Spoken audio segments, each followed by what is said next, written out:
You are Locked On Braves POSTCAST, part of Locked On Sports Atlanta, your team every day.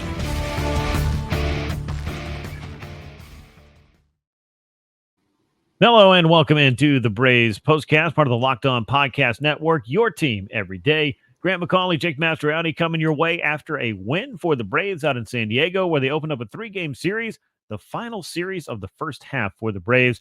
And it starts on a winning note thanks to some great pitching by rookie Spencer Schwellenbach, some big-time offense from, you guessed it, Marcell Ozuna, who's tuning up for the home run derby, and, of course, for the Braves, just getting off on the winning foot and trying to make the most of the final road trip of this first half.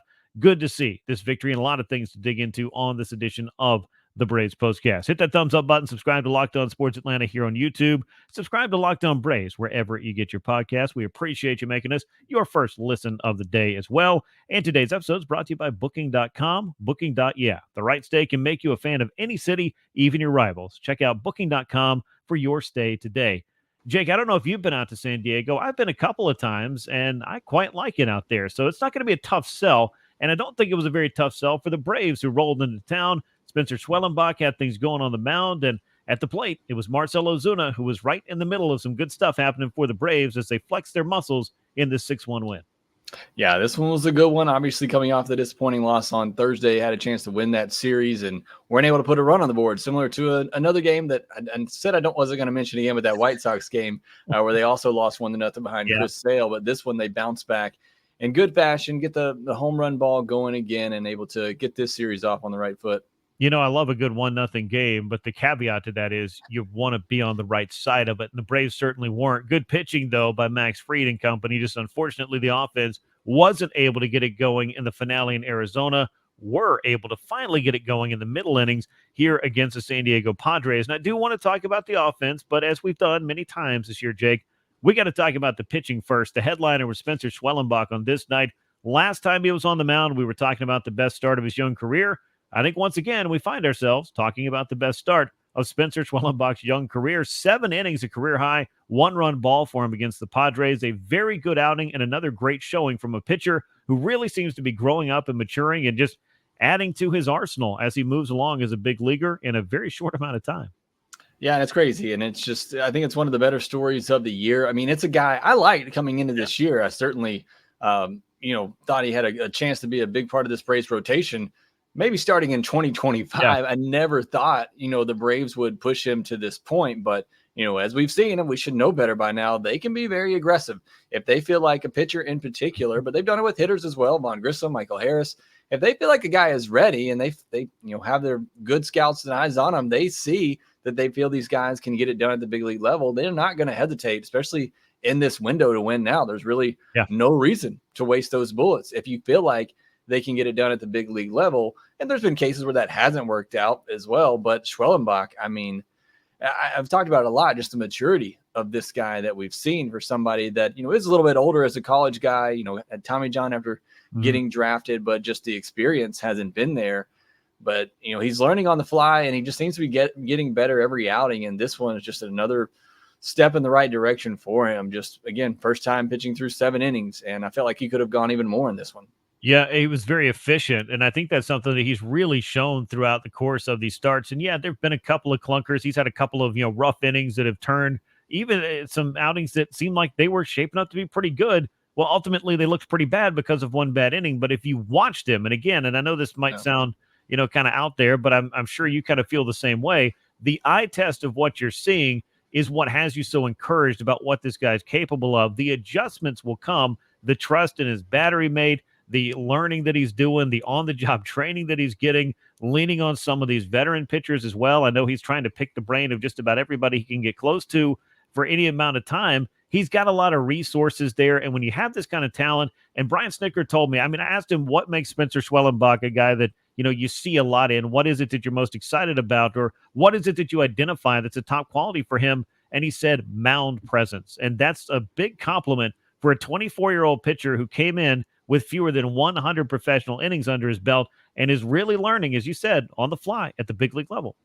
He is. And again, they talk about it on the broadcast tonight, too, the fact, he came up in his first start, he was throwing 3 pitches. Now he's up to 6. And it's just, again, this kid's just adding pitches at the big league level to his arsenal. And, I just think the future is so bright for him. That's why I think it's been one of the better storylines of the first half. Maybe not necessarily for this year, although he's definitely contributing now, but what you're looking forward to going forward with Spencer Schwellenbach. And we talked about it on here, even in his bad outings that he had, you saw the good stuff that he has, and you knew it was just a matter of learning how to use those pitches in certain counts, in certain situations, maybe throwing too many strikes at times. And it's all just part of that learning process. And he seems to be catching on there. And one thing he's done great, he's avoiding barrels. You look at it tonight, only 4 whiffs. He didn't get a lot of swings and misses. And Padres put a lot of balls in play. He had a lot of fly balls too, 5 ground outs to 7 fly outs.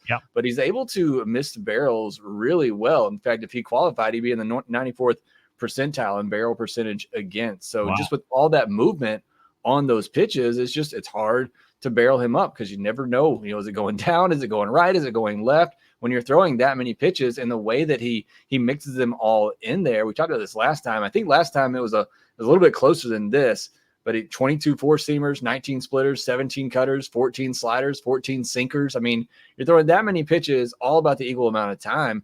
It's really hard to sit on any one thing, and you can change it up and help them get through the lineup a second, third time as well. Well, save a little bit of that for later because we're going to get back to Spencer Schwellenbach when we get inside the box score and the line score of today's game. But what I'm hearing there is you're telling me that for opposing hitters, Spencer Strider's arsenal is a lot like a box of chocolates, and they never really know what they're going to get. And that's something that can make him especially effective, and it did on this night against the Padres. Even though he wasn't piling up strikeouts, he was generating the kind of contact that he needed to navigate 7 innings and allow just 1 run. He also got some help from the offense in this one. Atlanta scoring 6 times, snapping a 14-inning scoreless streak. Marcell Ozuna, surprise, he's the guy in the middle of it who got it all going with a towering home run to left center field. He homered again later in this one. Once again, one of the top RBI men in baseball and in the National League, second in home runs in the NL to Shohei Ohtani. Some pretty good company for Marcell, who just keeps on keeping on. And when it comes to trying to generate offense and maybe get something going, he's been about the best place that the Braves can possibly go for somebody to step up and deliver. Yeah, I mean, the season for Marcell Ozuna, getting geared up for the home run derby here, 2 more home runs. We've talked about it, just where would this offense be without him this season. But what I love, and the difference in Marcell Ozuna, it's been a while. At the end of June, I know we talked about it. He and Matt Olson were both in a little bit of a slump. Unfortunately, Matt Olson's has continued.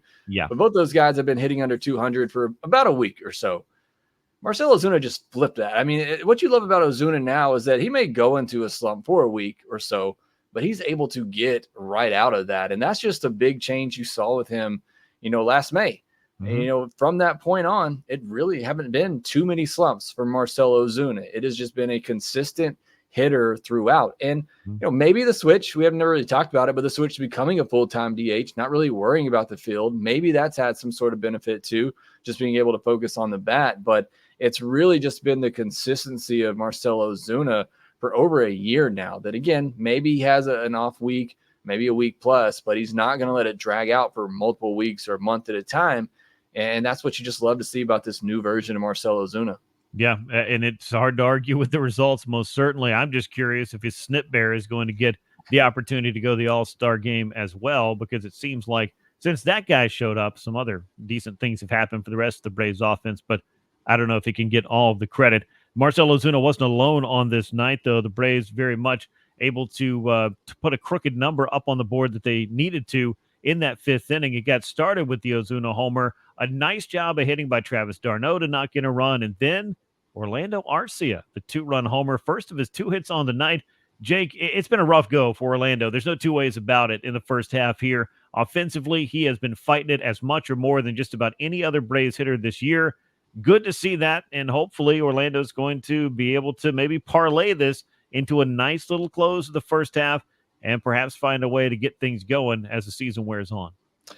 It's a similar situation I think we'd have with Bryce Elder last year, where you knew he wasn't as good as he was in the first half, but he probably wasn't as bad as he was in the second half. Probably same thing for Arcia last year, who had a great first half, then was just kind of okay the rest of the way. I don't think Orlando Arcia is nearly as bad as he's been in the first half of this season. If you can just get him back to, an average type of player, slightly below average, somewhere in the 90 WRC plus range, you can live with that for your number 8 or number 9 hitter. hopefully he's making strides to get back to that space. I know he's talking about the fact that, he's not hitting like he's capable of, and he's got to get on track. And it's one of those things we talked about. If the rest of the offense was doing their thing, maybe you'd notice a 584 OPS. That is really, really bad. Yeah. But it wouldn't look so bad if everybody else was playing up to their levels. But I'm hoping there's more in the tank for Orlando Arcia the rest of the way. And then maybe it's a flip this year. Maybe we get first half from 2023 Orlando Arcia the rest of the way. Yeah, it would certainly be helpful. And like you said, I mean, if the rest of this lineup was kind of clicking the way that you thought that it would for most of the year, or at least has the capability of doing, you wouldn't be noticing what Orlando Arcia is doing, or that Adam Duvall has been struggling. Well, honestly, Adam Duvall wouldn't be playing as much if some things had gone according to plan for the Braves, obviously, with the loss of the National League MVP Ronald Acuna Jr., but that's a different story for a different time. And in fact, I think we've already talked about that, so you can probably find an episode or 5 in the archives as far as that's concerned. But the Braves were able to pile up 6 runs. They pick up a 6-1 win over the San Diego Padres behind Spencer Schwellenbach in game 1 of this 3-game weekend series. We got a lot more to talk about on the Braves postcast. We will get inside the line score and box score next. We'll talk more about Spencer Schwellenbach, and of course, we'll get you set up for game 2, which happens on Saturday right after this.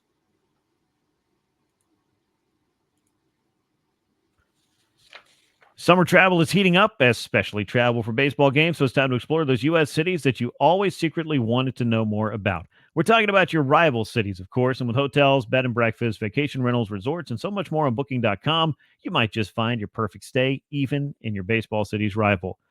From hotels that overlook stadiums to family-friendly resorts, Booking.com has so many choices across the U.S. for your summer travel this MLB season. The right stay can make you a fan of any U.S. city, even your rivals. Book today on Booking.com on the site, or grab the Booking.com app. Passion, drive, and patience, the formula for winning championships, is also what keeps your ride or die alive. eBay Motors has everything you need to maintain your vehicle and level it up to peak performance. Superchargers, roof racks, exhaust kits, LED headlights, and more. Whether into speed, power, or style, eBay Motors has you covered. With over 122 million parts, you'll always find exactly what you're looking for. And with eBay Guaranteed Fit, your part is guaranteed to fit your ride every time or your money back.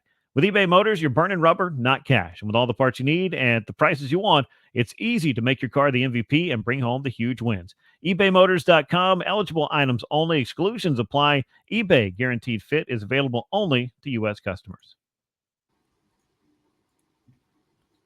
Well, Jake, let's talk a bit more about the Braves' 6-1 win on Friday night against the San Diego Padres, a victory that pushes Atlanta up to 52-49 as they continue to hover right around 10 games over 500, which seems wild based on what we've been talking about for the last 2+ months.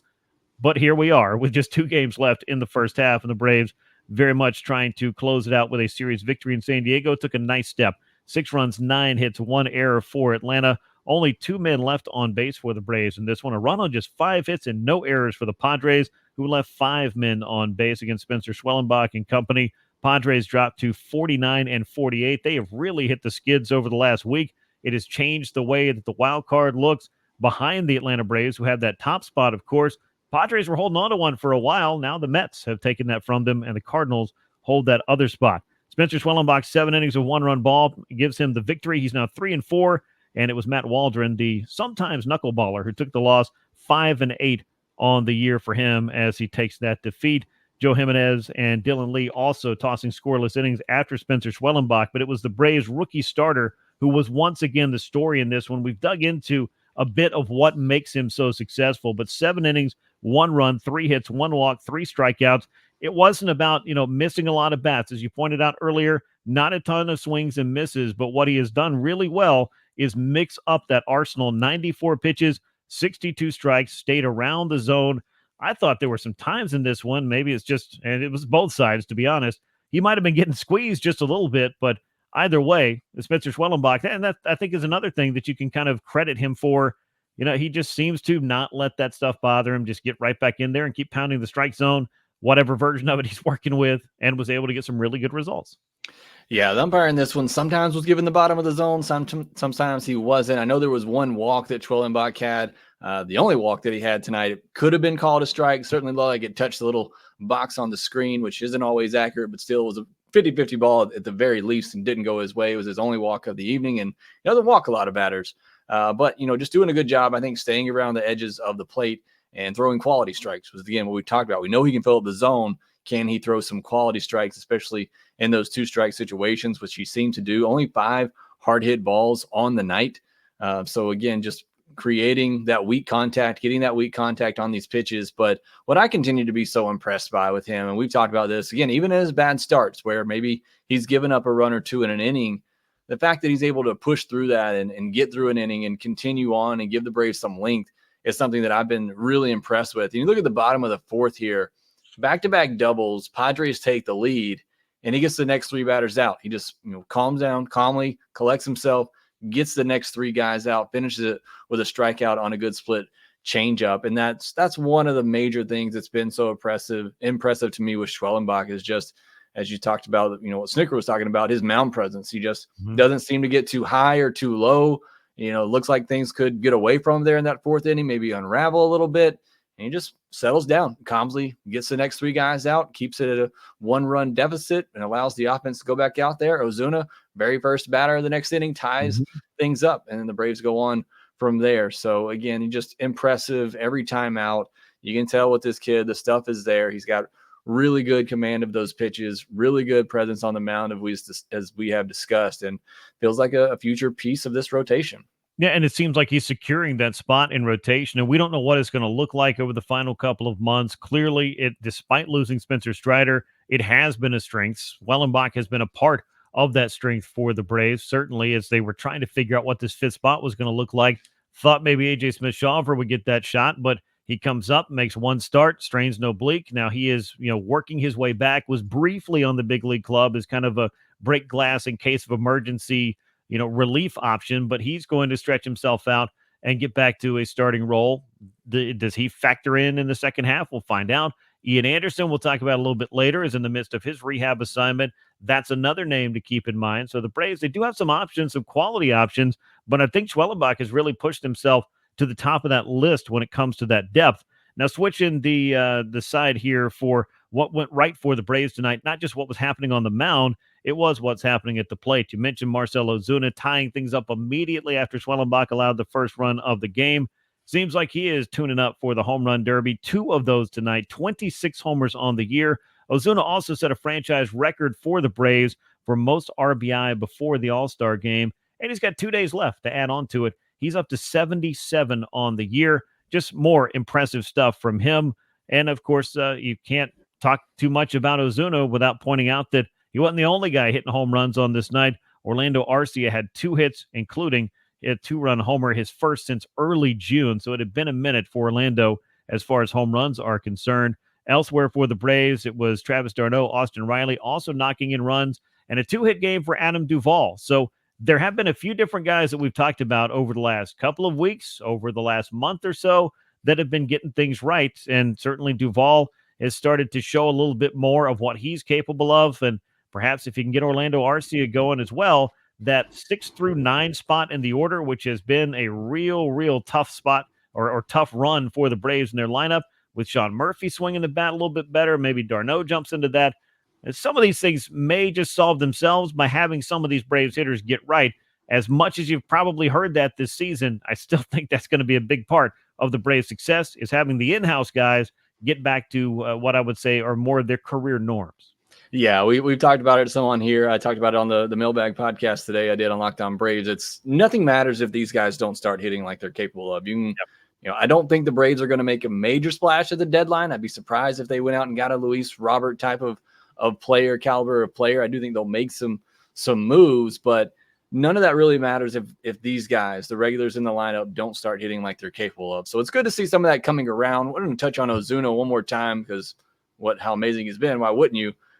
First home run, absolute majestic shot that he pulls to left center. Second one, it's 97 middle up, and he's able to get his hands up to that, drive it out the other way, 422 feet, 108.1 exit velocity. So again, just crazy stuff that Ozuna is doing up at the plate. But in this one, it's the bottom of the lineup. 8 or 9 hits come from guys hitting 5 through 9 in the order. So again, we've talked about it a lot too, being able to get some help from the bottom of the order on a night where top of the order really didn't have much going. Kelenic 0 for 4. Ozzy did have a hit in the game. Riley did have an RBI and a walk in this one. Matt Olson had 2 hard hit balls, just missed a home run, also shot a ball the other way that just happened to be to the only guy that was standing over there right at the third baseman. So again, when you're in a slump like that, those things just continue to go against you. But good to see the bottom of the order really getting it going as well and helping out. Yeah, because you're going to need that 1 through 9. And I know that the top of the order, we started to see some signs of life. Obviously, Jared Kelenic has been a nice little addition to the top of the order. He's been fighting it a little bit, I feel like, over the past week or 10 days. Ozzy Albies, though, has had a hitting streak recently that was broken up, but seems like he's starting to figure some stuff out. Maybe some power from Ozzy Albies is something that we'll see in the second half, because he's certainly far below his career norm. And I don't think anybody may be in a worse place as far as what you expected from season to season than Matt Olson, who's a 35 or 40 homer threat. And as of right now is on pace for, I believe, about 21 or 22 on the year. He's also on pace, Jake, for 211 strikeouts. That's a bit alarming. I know he struck out 167 times, I believe, a year ago, maybe 170 the year before that. Strikeouts have been part of Matt Olson's game, but this year, in addition to not being rewarded for some of his good batted ball luck, there's been a lot of swing and miss, and that, I think, is part of what he's fighting through right now. He is. Look, a lot of Braves players are this year. The strikeout rates seem to be up for just everybody in the lineup, but especially, Matt Olson. And that's, it's going to be part of his game. It's not something that's necessarily just going to go away. But last year you saw it after April, this April too, you had the big strikeout rate, and then he was able to fix that and kind of cut down on it the rest of the way. And this year was the same thing. He had the big strikeout rate in April, and then you saw him kind of cut down on it on May and June, where he got going again. And now it seems like those strikeouts are coming back. Although he didn't have one tonight, but it has certainly hurt him, this season a lot more than you would have hoped after the big season last year. And certainly that power being taken away, that opposite field power that he had so much last year, those balls just aren't getting out. Almost tied the game up the night before, although I didn't think he got all of that one, but still just some of that opposite field power just hasn't been there for Matt Olson. Make that 183 strikeouts that he's on pace for. I want to make sure I had that number right. I was logging some stuff in Baseball Reference, and you can start sorting all of those, and I think I may have sold them short on a few here or there. So 183 is still a lot, and on pace for 22 home runs as of tonight, as he was unable to leave the park. That's a far cry from the 54 from a year ago. Not that you're expecting it every season, but I'm sure for Matt Olson, he'd like to see a few more flying over the wall here in the next couple of days, and of course in the second half of the season.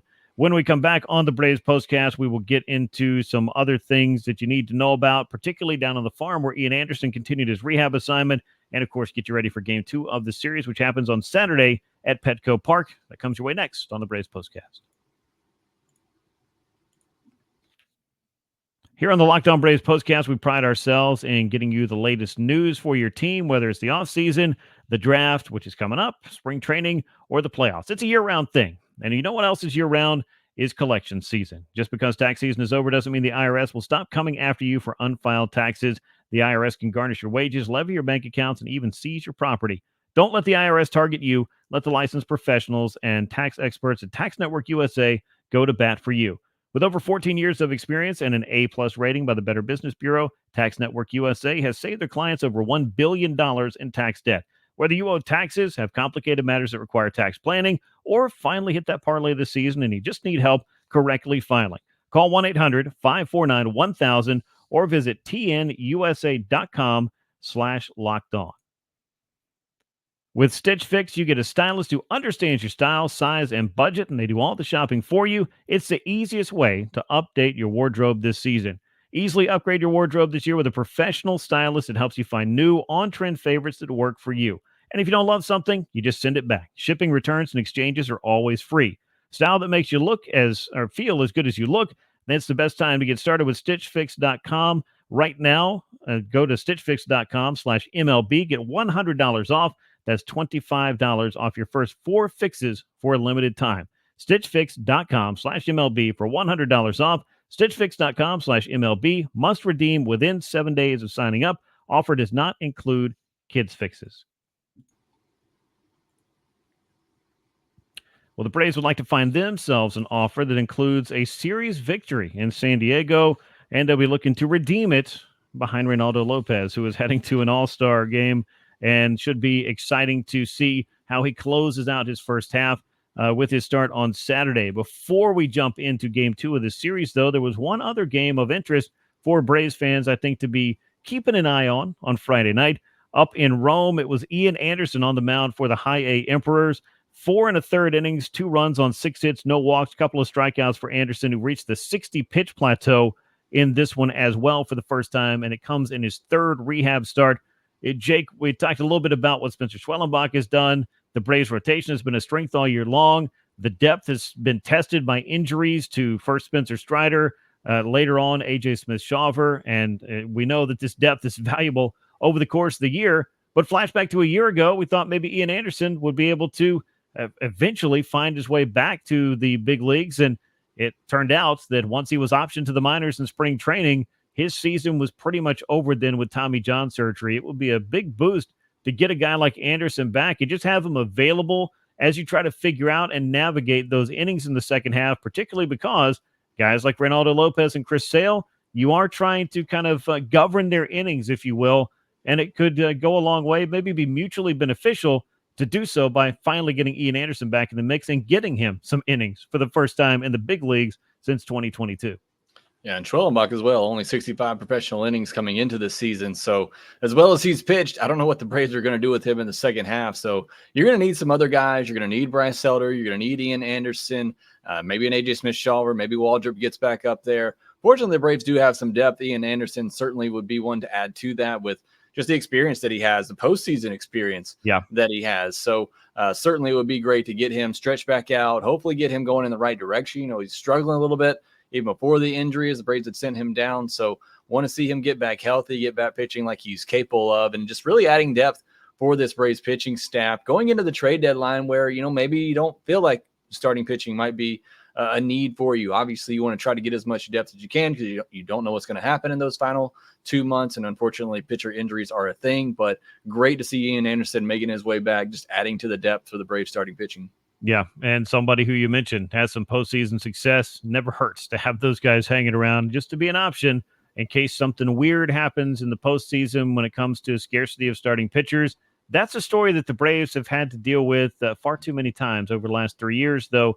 In 2021, they were able to figure it out in large part because of what Ian Anderson was doing that particular October, but we got a long way to go before we get there.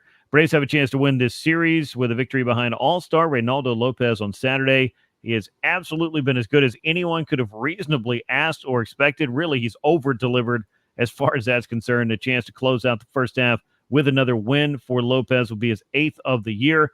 Padres are going to counter with Dylan Cease. This was a big move for them right before the year got started. He's had some uneven results in his first year with the Padres, though. Lopez, 7-2 with a 1.71 ERA. Cease, this former White Sox teammate, 7-8 with a 4.21. But we know the talent's there. It just, again, hasn't been the results necessarily that Cease has been looking for, the consistency that he was hoping to find in a ballpark like Petco that typically is pretty friendly to pitchers. Yeah, and Cease is one that's been struggling with home runs this year. While home runs have been down across the league, many pitchers benefiting from that. Cease hasn't necessarily been the case, and he struggled in Atlanta with that as well. The Braves got after him a little bit in Atlanta. He's still going to rack up those strikeouts, which concerns me with this Braves lineup, which we talked about earlier, does strike out a lot, but they also can hit the home run ball as well, and that's something Cease struggles with. So hopefully that continues. One thing I forgot to mention and point out for the offense on Friday too, they did have the 3 home runs, but you also saw Rosario runner over, Darno shoot one the other way to score. You saw Riley take a pitch up and away, shoot it out to right field for a sac fly. So love to see that. Certainly I want all the home runs you can give me 2 to 3 home runs a game, but great to see them manufacture in other ways. But against Cease, you're certainly looking for that home run ball. Lopez going on regular arrest again, looked fantastic in his last outing. Can he finish off a great first half with a win against the Padres to help the Braves clinch this series? Yeah, it would be a big win for him, and obviously the Braves would like to win this series. They split the 4-gamer in Arizona, had that chance to take 3 out of 4. Did not work out for them in that finale, but they bounced right back, take the opening contest in San Diego with a 6-1 win behind Spencer Schwellenbach. They'll be looking for more quality pitching from Reynaldo Lopez. Again, the righty 7-2 with a 1.71 ERA. Dylan Cease 7-8, a 4.21 ERA for him. 7:15 p.m. Eastern Time, the first pitch on Saturday at Petco Park. That brings us to the end of this edition of the Braves Postcast. As always, we appreciate you riding along with us. Make sure you subscribe to Locked On Sports Atlanta here on YouTube. Leave us those likes, comments, share the show with a friend, and, of course, subscribe to Locked On Braves wherever you get your podcast. Not only do you get all the great stuff that Jake is bringing to you all season long, but you get every episode of the Postcast in audio form, so you can take us with you wherever you go, as scary as that may be. We appreciate you considering that. Go ahead, hit that subscribe button, and connect with us there as well. Once again, the Braves with a 6-1 victory. They will go for a series win over the Padres on Saturday. We'll be back with you soon. For Jake Mastroianni, I'm Grant McAuley. Until next time, so long, everyone.